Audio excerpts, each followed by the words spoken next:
Well, Ahmed Alburai focuses on Palestinian issues as a writer with the not-for-profit media watchdog group Middle East Monitor, and he joins us now in the studio. Thank you very much for your time. Thank you. Now, I know at this stage the report, it's only a draft, but what do you make of what's included in it?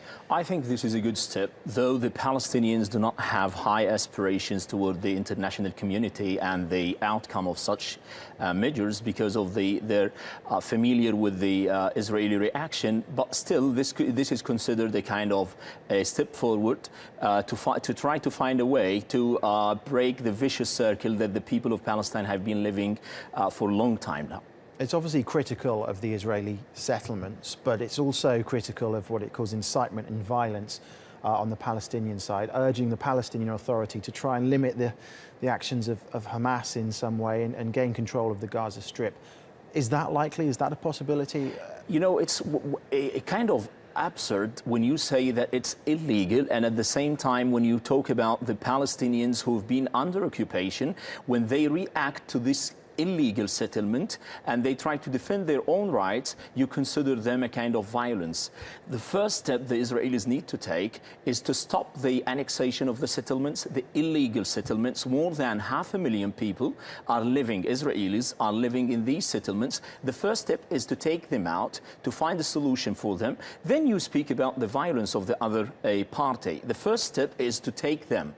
Then you speak about this. That's very important for the Palestinian people because it's a kind of, you cannot accept that when your land is occupied illegally. The whole world admit that, acknowledge that, and at the same time you come and tell them when you defend yourself is a kind of a criminal act or is a kind of violence against civilians. We heard from Greg there, our correspondent, saying that diplomats have been passing through Israel and then criticising the illegal occupation, the settlements. Why is this report any different? Why is this going to change anything, do you think? The first thing, the whole world is trying to convince Israel for a long time.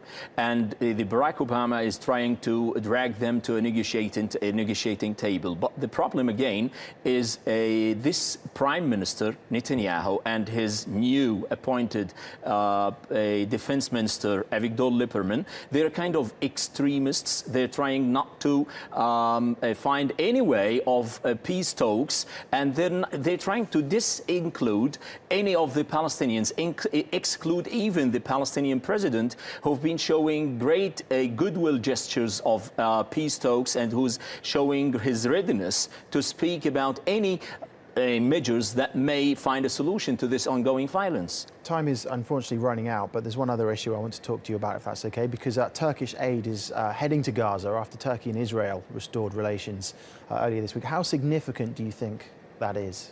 It is very significant, but again, I have to say that first, the Palestinian people do appreciate the Turkish rule in breaking the siege or a kind of mitigating the blockade on the Gaza Strip, but still they have higher expectations that the Turkey will stand beside the Palestinian as it did as usual and try to completely lift the siege with the help of the international community. Okay, Ahmed Alburai, thank you very much for your time. Thank you.